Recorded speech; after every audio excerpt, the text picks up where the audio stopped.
د هر حاجت د پوره کېدو دپاره د الله صمد دا وظیفه که تاسو راونیسئ نو الله جل جلاله به ستاسو تمام حاجتونه پوره کړي. که د ستاسو حاجتونه د هر څه سره متعلق وي، که دا رشته وي، که د رزق بندش وي، که کاروبار وغیره، لیکن د الله صمد وظیفې په برکت باندې به الله جل جلاله ستاسو هر قسم حاجت پوره کړي. زمین عزتمندو، نن درته د الله صمد یو داسې پاورفل وظیفه ښیمه، کله چې هم تاسو دا وظیفه شروع وکړئ، ستاسو چې هر قسم حاجتونه وي الله جل جلاله به د دې وظیفې په برکت سره پوره کړي. الله صمد دا د الله جل جلاله یو ډېر ذات مبارک نوم دی. صمد هغه ذات ته ویلی شي کوم ذات ته چې دا تمامه دنیا محتاج وي او هغه ذات چاته محتاج نه وي، او دا اطلاق کېږي په الله جل جلاله باندې. دا واحد لا شریک له ذات صرف او صرف الله جل جلاله دی. ولی الله جل جلاله ته تمام مخلوق محتاج دی، لیکن الله چاته محتاج نه دی. نو کوم یو انسان چې هم د الله صمد وظیفه راونیسي نو رب العالمین به دا انسان د مخلوق د محتاجۍ نه وساتي، د مخلوق د محتاجۍ نه به رب العالمین وساتي، او د مخلوقات د در نه به رب العالمین ساتي. او بل د ده چې هر قسم حاجت وي هغه تمام حاجتونه به رب العالمین د دې وظیفې په برکت سره پوره کړي. دې وظیفې کې رب العالمین یو ډېر لوی تاثیر او ډېر لوی اثر ښودلی.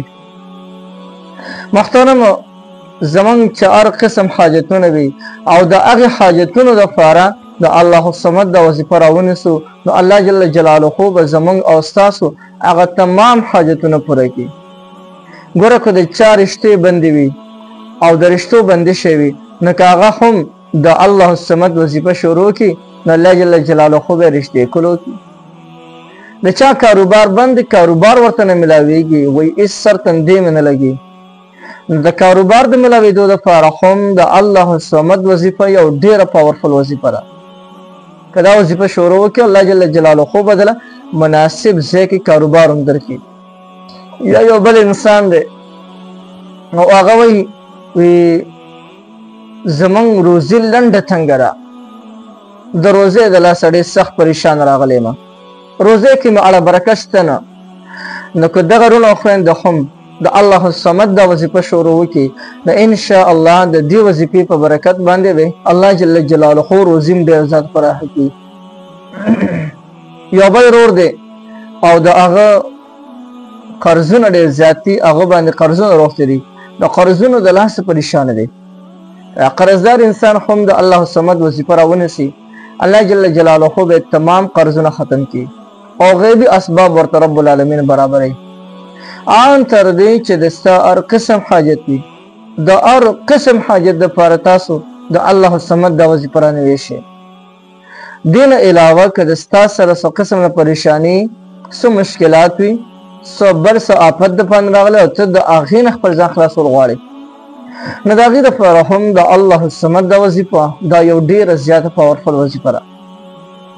که دا وظیفه شروع وکړي نو تمام مشکلات به د خم ختم شي، تمام پریشانۍ به د خم ختم شي او تمام بند لارې چارې به د خم روانې شي. نو دومره زبردسته وظیفه د الله صمد وظیفه ده. محترمو، راځئ چې د نن خو دا وظیفه شروع وکړو.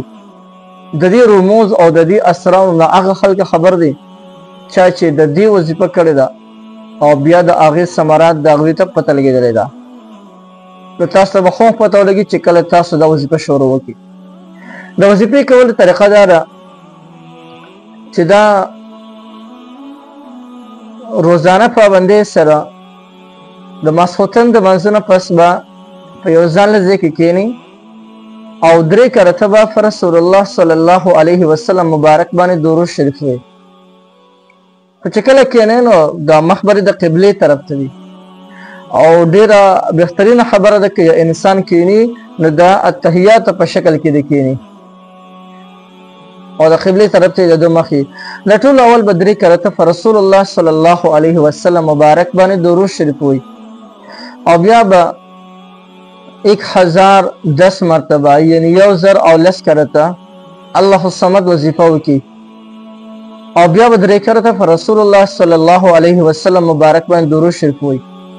او بیا د هغې نه پس به لاس اوچت کړه الله جل جلاله نه به سوال وکړي چې څه حاجت وغوښتو د الله جل جلاله نه هغه حاجت به رب العالمین پوره کړي.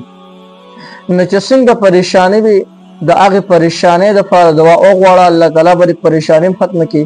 چې څنګه حاجت وي هغه حاجت دپاره دعا وغواړه الله جل جلاله به دې هغه حاجت هم پوره کړي. لیکن بعضې ملګري داسې چې هغې کله کله وایي یاره چې موږ خو وظایف کوو خو څه اثر نه کوي. یاد ساتئ وظایف خو کوو خو اثر نه کوي چې دا څه وجه ده. د ټولو اول یاد ساتئ چې موږ د وظایفو د آدابو لحاظ نه ساتو. کوم آداب چې د وظایفو د هغه لحاظ موږ نه ساتو خامخا به اثر نه کوي. لکه زه چاته وظیفه ورکړم چې ته الله الصمد وظیفه کوه نو دې یو ځای کې کښېنه وایي الله الصمد الله الصمد الله الصمد الله الصمد الله الصمد دا خو د وظیفې کولو طریقه نه ده. بلکې چې کله هم وظیفه درته میلاو شي یو ځان ځای کې کښېنه چې ستا ټوله توجه الله ته برابر وي. یو دویمه خبره ده چې کله وظیفه کوي لکه مثلا الله الصمد وظیفه ده نو داسې وایه الله الصمد الله الصمد الله الصمد الله الصمد فقل عرقل ارحب شوق سره وایه. دا خو د الله جل جلاله اسماء او نومونه دي. ته په دې ترتیب سره د الله الصمد وظیفه وکړه بیا ماته وایي چې زما حاجت پوره نه شو نو بیا نو الله جل جلاله د بنده حاجتونه پوره کوي ښه. خو لیکن د وظیفې کولو چې څنګه طریقه ده په هغې طریقې سره وظیفه کوي.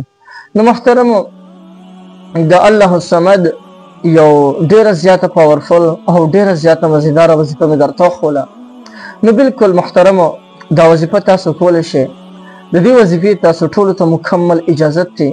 هر څوک د دې وظیفې نه مکمل فایده اخیستلی شي.